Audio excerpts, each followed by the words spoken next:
Hello dear student, तो आज हम लोग बात करने वाले हैं इस वीडियो में वर्णमाला के बारे में।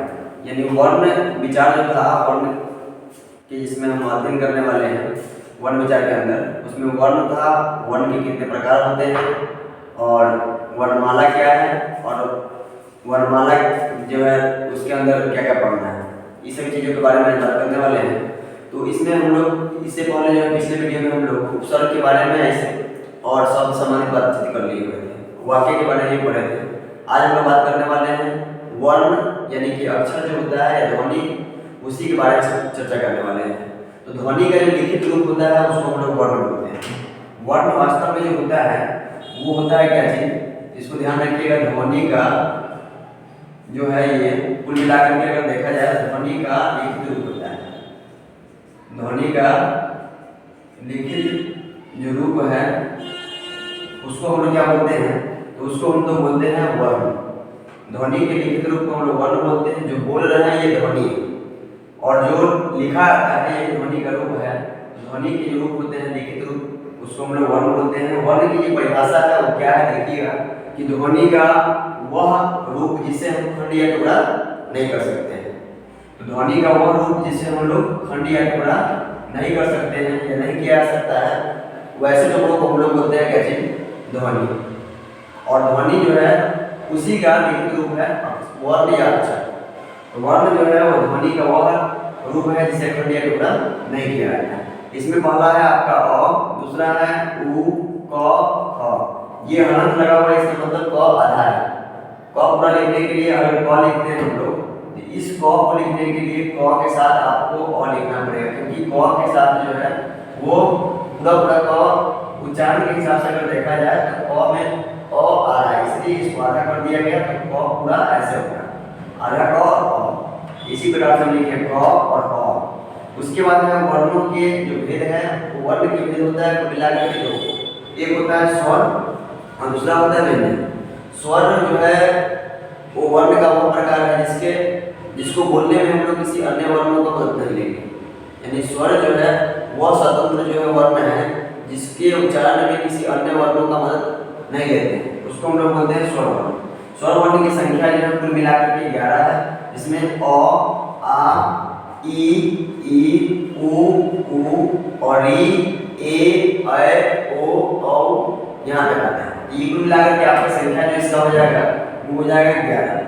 तो आपको पूछा जाएगा एग्जाम में कि स्वर की कुल संख्या कितना है, तो 11 ध्यान रखिएगा। उसके अलावा है व्यंजन की बात किया जाए तो व्यंजन जो होता है वह वर्ण होता है जो स्वर की मदद से बोला जाता है।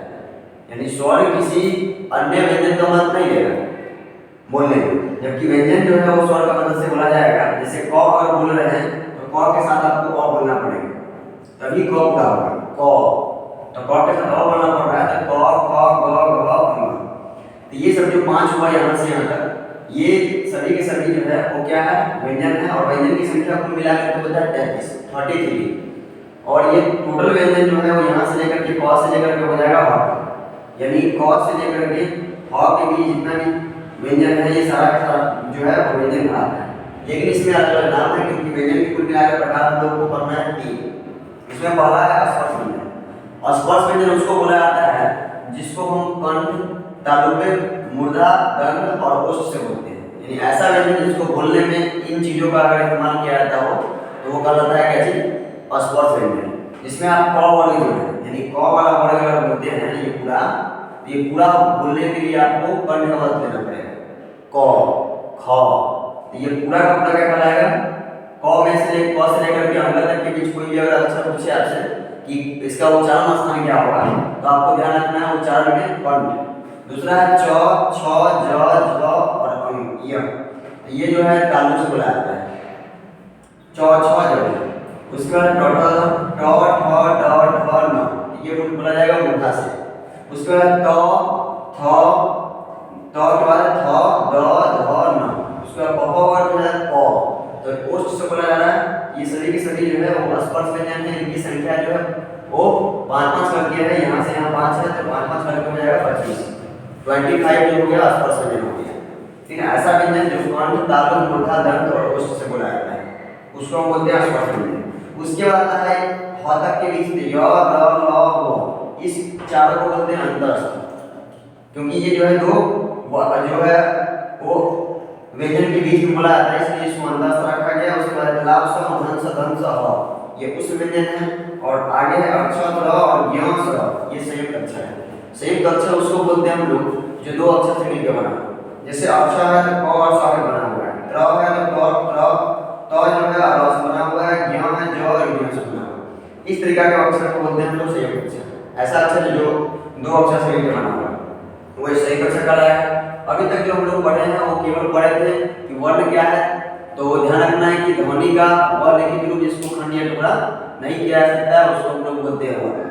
वर्ण जो है उसके वर्ण के कितने प्रकार होते हैं? दो प्रकार था, एक था स्वर, एक था व्यंजन। स्वर उसको बोलते हैं हम लोग जो किसी अन्य वर्ण का मदद नहीं लेगा बोलने, जबकि व्यंजन उसको बोला जाएगा जो स्वर की मदद से बोला जाता है। और स्वर की जो कुल संख्या था वो 11 था, अ से लेकर के अ तक, री भी शामिल था। और व्यंजन जो है उसको बोलते हैं हम लोग स्वर की मदद से बोला जाएगा। इसमें इसकी संख्या जो था वो 33 था, जिसमें 25 ये 25 जो है और स्पर्श व्यंजन है। यहाँ से यहाँ यानी क से लेकर के म तक। उसके अलावा य से लेकर के व तक जो है 4 य त ल व ये अंदाज था, फिर उसके बाद उसमें था संयुक्त था। ये पूरा मिलाकर के संख्या हो गया इसका कुल मिलाकर के 33 और ये 4 वाला था, ये संयुक्त अक्षर वाला था। तो ध्यान रखना पड़ेगा इसलिए कि अब बात है कि व्यंजन जो है उसके कितने प्रकार हैं, स्वर के कितने प्रकार हैं। तो स्वर जो है उसे पहले समझते हैं वर्णमाला के बारे में। इसमें आप देख पा रहे होंगे कि वर्णमाला जो होता है वो वर्णमाला क्या है। तो वर्णमाला के बारे में अगर हम समझे तो वर्णों के क्रमबद्ध समूह, यानी ऐसा समूह जो क्या हो सीक्वेंस में लिखा गया हो, वैसा समूह जो एक सीक्वेंसिंग मॉडल में स्टेप बाय स्टेप हो, यानी अ के बाद आ ई उ इस तरीका का।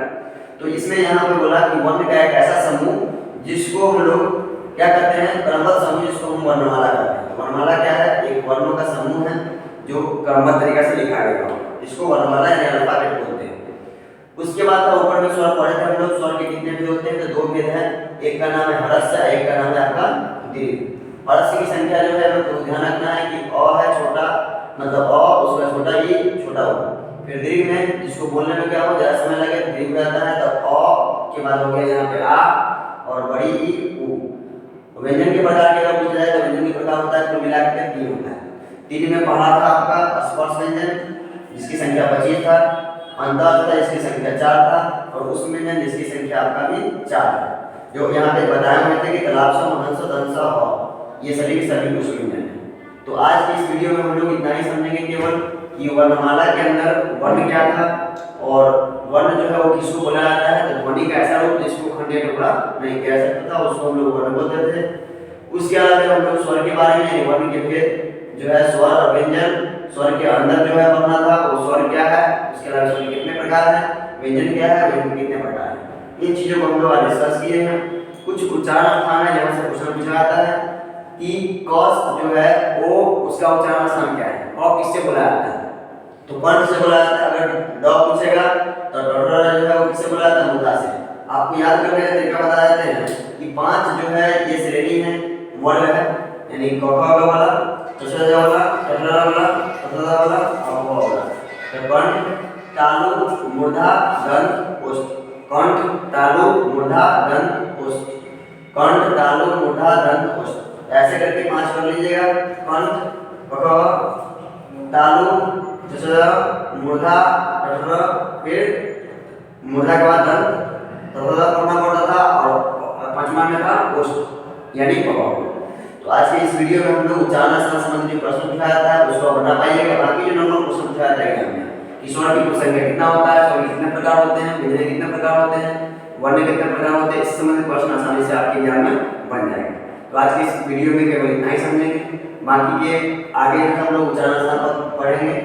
इसके अलावा भी और उच्चारण स्थान होता है जहाँ से प्रश्न पूछा जाता है। तो आज के इस वीडियो में इतना ही। Thank you so much.